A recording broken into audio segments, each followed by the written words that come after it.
Assalamualaikum Tabita Bantang, saya Hikmah Juni.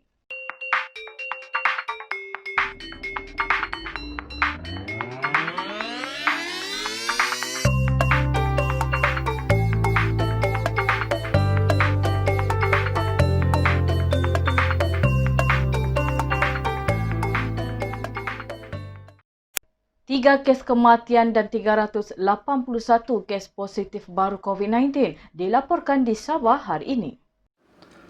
3 kes kematian, 381 kes positif baru dan 2 kluster baru COVID-19 dilaporkan di Sabah hari ini. Ketua Pengarah Kesihatan Tan Sri Dr. Nur Hisham Abdullah berkata, 2 kes kematian dilaporkan di Hospital Duchess of Kent, Sandakan, melibatkan pesakit berusia 63 dan 77 tahun. Kedua-duanya mempunyai sejarah penyakit kronik. Satu lagi kes kematian melibatkan seorang kanak-kanak perempuan berusia 8 tahun yang meninggal dunia di Hospital Tawau. Jumlah kumulatif kes kematian di Sabah kini 171 kes. 2 lagi kluster baru dilaporkan di Sabah hari ini, iaitu kluster Plaza di Kota Kinabalu dan kluster Jalan Kalabakan di Tawau. Menteri Kerajaan Tempatan dan Perumahan Datuk Seri Panglima Masri Manjun berkata, kluster Plaza mencatatkan 12 kes positif berkaitan dengan pekerja tapak pembinaan The Shore. Manakala kluster Jalan Kalabakan merekodkan 22 kes positif berkaitan dengan pekerja tapak pembinaan. 566 pesakit di Sabah telah sembuh dan dibenarkan pulang hari ini. 2,404 pesakit sedang menerima rawatan di hospital dan pusat kuarantin dan rawatan COVID-19 berisiko rendah di seluruh negeri. 13 daerah tidak merekodkan pertambahan kes positif baru hari ini. Daerah Kunak bertukar dari zon jingga ke zon kuning. Kota Kinabalu mencatatkan kes tertinggi di Sabah dengan 95 kes hari ini.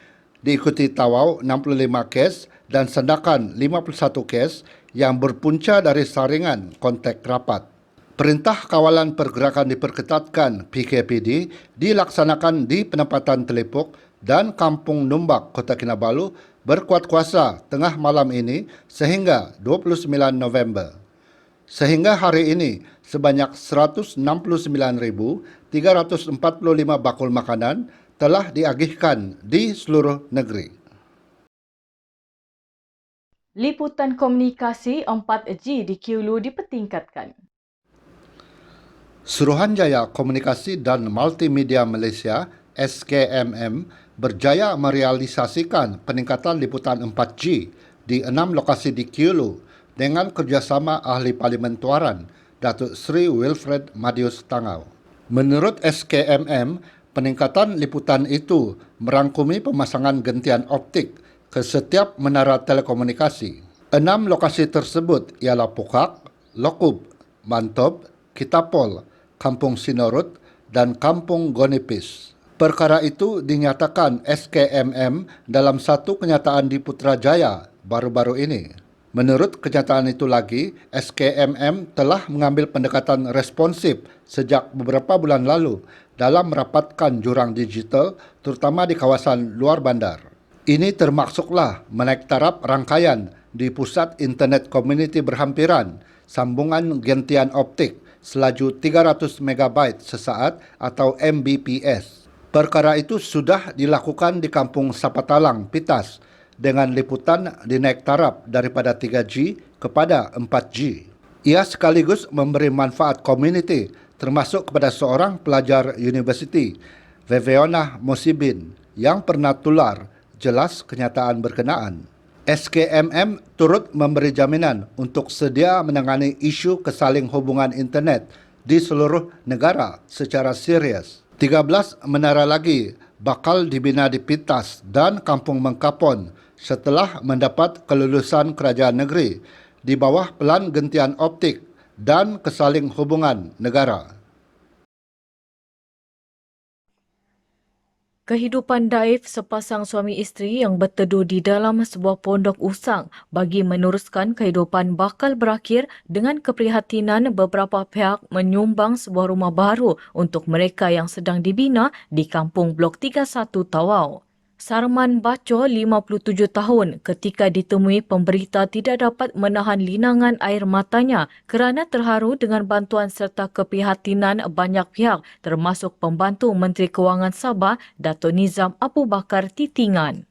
Sarman berkata selama 20 tahun hidupnya bersama isteri hanya tinggal menumpang di rumah saudara dan kini berteduh di sebuah pondok yang uzur berdindingkan papan lapis berdekatan kampung Blok 31. Dia kini tidak dapat bekerja kerana menjaga isteri Sabaria Muhammad, 50, yang sakit dan terlantar selepas disahkan mengidap penyakit angin ahmar sejak 5 tahun lepas. Sarman tidak lagi risau pondok yang didiami mereka berdua akan roboh setiap kali hujan lebat atau ribut. Sarman dan Sabaria yang tidak mempunyai anak hidup dengan belas ihsan penduduk yang sudi menghulurkan bantuan kepada mereka ketika ini. Sementara itu, Nizam yang ditemui selepas meninjau pembinaan rumah pasangan suami isteri itu yang dilengkapi sebuah bilik tidur, ruang tamu dan dapur serta tandas berkata projek bernilai RM10,000 itu dijangka siap dalam tempoh 3 hari lagi. Nizam yang juga anggota Dewan Undangan Negeri APAS berkata kehidupan Daif keluarga itu diketahui hanya selepas melawat pondok didiami pasangan itu 2 minggu lalu. Katanya menerusi hubungan baik dengan badan bukan kerajaan NGO, pihaknya bersama-sama membina rumah yang lebih sempurna untuk keluarga Sarman. Ini bagi membolehkan keluarga itu hidup lebih selesa khususnya isteri Sarman yang sedang sakit. Sementara itu, Nizam berharap kerjasama antara kerajaan negeri serta NGO dapat diteruskan serta diperkukuh lagi supaya sebarang bantuan dapat disalurkan dengan lebih berkesan. Seorang pesakit kanser terjatuh daripada tingkat 6 bangunan hospital Likas malam tadi. Seorang pesakit kanser yang positif COVID-19 dipercayai terjatuh daripada tingkat 6 Hospital Wanita dan Kanak-kanak Likas, namun terselamat selepas mendarat di bumbung tingkat 3 bangunan itu malam tadi. Ketua Balai Bomba dan Penyelamat Jalan Lintas, Agustavia Jo Guasi berkata, pesakit lelaki berusia 64 tahun yang sedang dikuarantin itu mengalami kecederaan parah di bahagian tangan dan pinggang. Sepasukan 15 pegawai dan anggota dari Balai Bomba dan Penyelamat Jalan Lintas dan Kota Kinabalu dikejarkan ke lokasi kejadian sejurus menerima panggilan kecemasan 8.20 malam tadi. Ketua Polis Kota Kinabalu, ACP Habibi Majinji berkata, siasatan awal mendapati mangsa dirawat di hospital berkeraan kerana mengidap kanser selain positif COVID-19. Saya Hikmah Juni, Konsepatan.